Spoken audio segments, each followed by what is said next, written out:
Hello and welcome to another Zero to Hero guide. In this episode, we'll be taking a look at the Goths and seeing just what this infantry civilization is capable of. The Goths have excellent infantry, and their bonuses are really in line with that. The general idea behind the Goths really is to play very aggressively, using a huge flood of units to overwhelm your opponent. In this video, we'll see how the Goths are capable of doing this, and also look at the weaknesses that the Goths have as well. Goths are the only civilization in the game that can go over the maximum population limit. It's actually quite cool because they gain an extra 10 maximum population in the Imperial Age thanks to their unique bonus. This allows the Goths to create a huge horde of units in the late game. The Goths also have other bonuses to help with their infantry, including 25% less cost for infantry from the Feudal Age onwards, an additional +1 attack against buildings when using infantry, and even to some extent, with their villagers being able to carry 15 more hunted meat. The Goths and their teammates will also benefit from the Goths' 20% faster barracks creation speed bonus, making the Goths an excellent civilization to have paired with other infantry civilizations, and especially paired with the Aztecs or the Mayans, who will be looking to make a lot of elite eagle warriors in the late game. Just by looking at their bonuses, it's clear that when playing as the Goths, infantry is definitely the way to go. The Goths also have an extra unique upgrade, Anarchy, which is available from the Castle Age onwards. As you can see, the Goths also have the Huskarl unit in front of the barracks there, and that is exactly the effect of Anarchy. It allows players to create Huskarls from the barracks. Of course then, the Goths have an excellent barracks lineup as well, with champions and halberdier available, and also the squires and tracking researchers from the barracks as well. It is worth noting, however though, that the Goths do lack the final melee armor upgrade, but this is really just to offset the fact that their infantry is already extremely powerful, and also much cheaper compared to other civilizations. In the Dark Age, it's not actually uncommon to see a drush with the Goths, and this is mostly due to the lack of stone walls, where it can be beneficial to keep your opponent occupied in their own base until you can fully wall with palisade and either transition to archers or do a fast castle, and then focus on barracks units.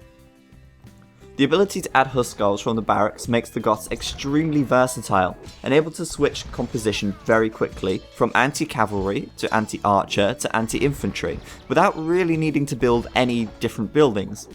Their champions may miss the final melee armor upgrade, but against other infantry they will most likely come out on top anyway due to their cheapness and how easy they are to replenish.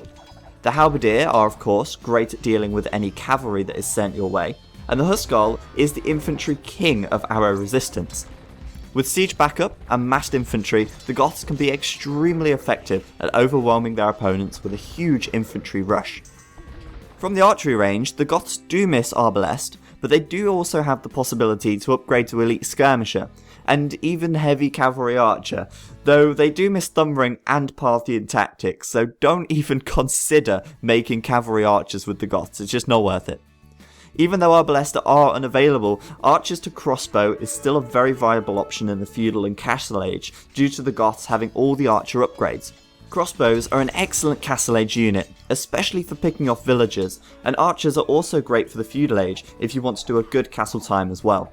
With bracer and ring archer armour at the blacksmith, it's always worth remembering to add some elite skirmishers in the late game when gold gets low, and this will really just help support your halberdier. Hand cannons are also a very good option to use as the Goths, especially if you're in a Goth war or against another infantry civilization.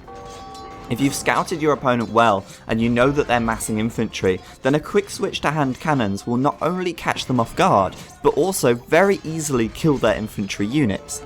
This could completely turn the game around, and if you add bombard cannons in as well, then you could end up completely steamrolling your opponent before they even build any archery ranges.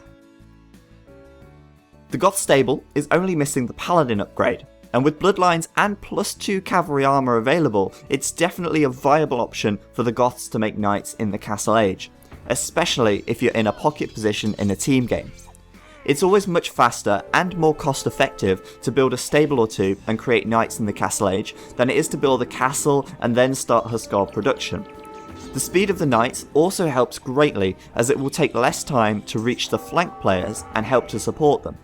If your flank players are perfectly safe, then it's probably worthwhile considering to just skip the knights and go straight for Huskarls instead, and adopting more of a raiding style. The Goth Hussars are also a very capable raiding unit in the late game, and a great addition to your army if your opponent is massing skirmishers. From the Siege Workshop, the Goths do miss some heavy siege, including the Siege Ram and the Siege Onager, but with access to bombard cannons and capped rams, they should still have enough pushing power for the late stages of the game. A lot of the damage that you'll be able to do is actually through raiding your opponent's economy with Huskarls anyway, so the heavy siege isn't really that crucial, as your Huskarls can often just bypass the castles entirely.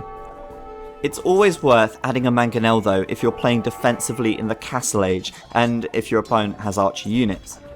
The Onager upgrade is also there, so again, if you're against an archer civilization, upgrading to Onager is a possibility, but generally speaking, the Goths have no troubles against archer civilizations anyway, just because of the fact that they have the Huskarl there, that's just able to tank so much arrow fire and get right up in the archers' faces, and just take all the damage from them quite easily.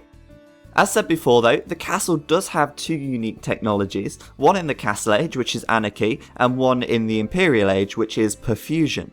Now we've looked at Anarchy already, so what exactly does Perfusion do? 50% extra barracks creation speed. In addition to the 20% faster speed from the team bonus, this means that with Perfusion researched, your barracks are working 70% faster than your non-Goth opponent. With Perfusion and Conscription research, your barracks is going to work even faster still, and this speed is what helps the Goths to have a very strong late game flood of infantry units.